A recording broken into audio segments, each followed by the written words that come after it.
All right, let's talk about something that can literally turn your world upside down in an instant. Vertigo. And, it's so much more than just feeling a little dizzy.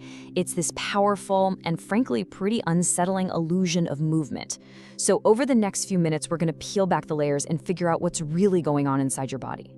So, have you ever had that feeling, that sudden, crazy sensation that the room is spinning like a carousel, but you're just standing perfectly still?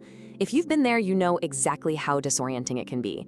So, what on earth is happening to cause that? Okay, first things first, let's clear up a really common mix-up.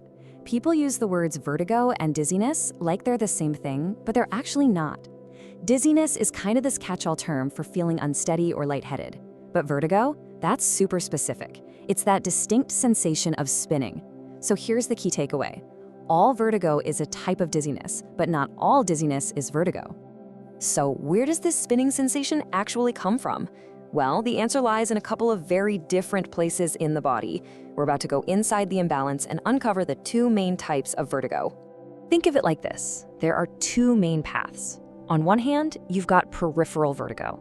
Now, this is the big one. It's the most common type by far, and it's all about a problem with your inner ear's balance system. On the other hand, there's central vertigo. This one's less common, and it starts from an issue inside the brain itself.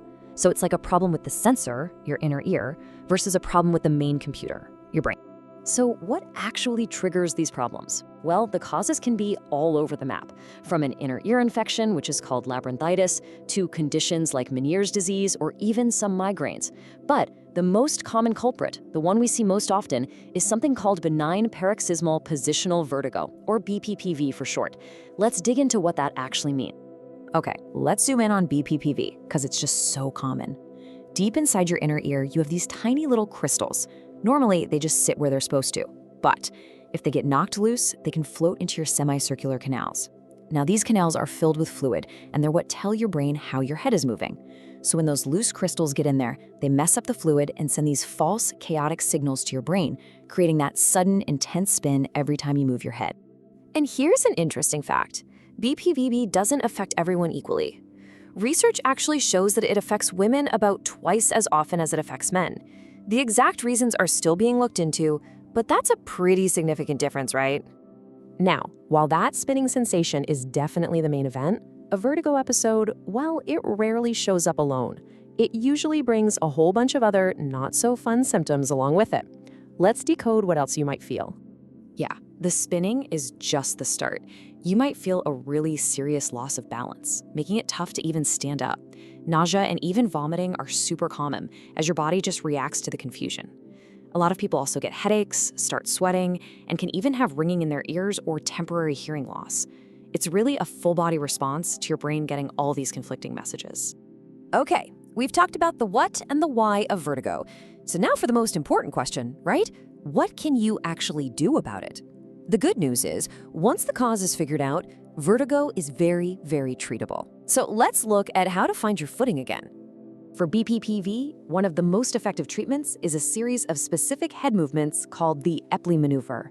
The whole idea is to use gravity to gently guide those loose crystals out of the canal where they're causing all the trouble and back to the spot where they belong. Now, it might look simple, but it is so important to have a doctor or a physical therapist do it for you the first time to make sure it's done just right. But of course, treatment isn't one size fits all. For BPPV, that canalith repositioning is usually the go-to, but for just managing symptoms like nausea, some medications can bring relief. And for more chronic, persistent cases, there's something called vestibular rehabilitation. It's basically a type of physical therapy designed to retrain your brain's balance system. So, after all of this, what's the single most important thing to take away from all this? What's the real key to finding relief? Here it is. The most important thing to remember is that the goal isn't just to stop the spinning. It's to figure out why you're spinning in the first place. Whether the root cause is BPPV or an infection or something else entirely, getting a proper diagnosis is the only real way to find a treatment that's going to give you lasting relief.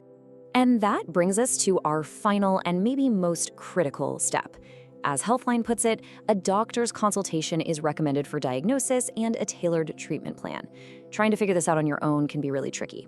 A healthcare professional can give you the right diagnosis and create a plan that is made just for you.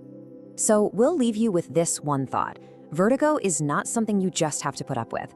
Understanding the cause is absolutely the first step toward getting your balance and your peace of mind back. So if your world feels off balance, isn't it time to find out why? Thanks for watching.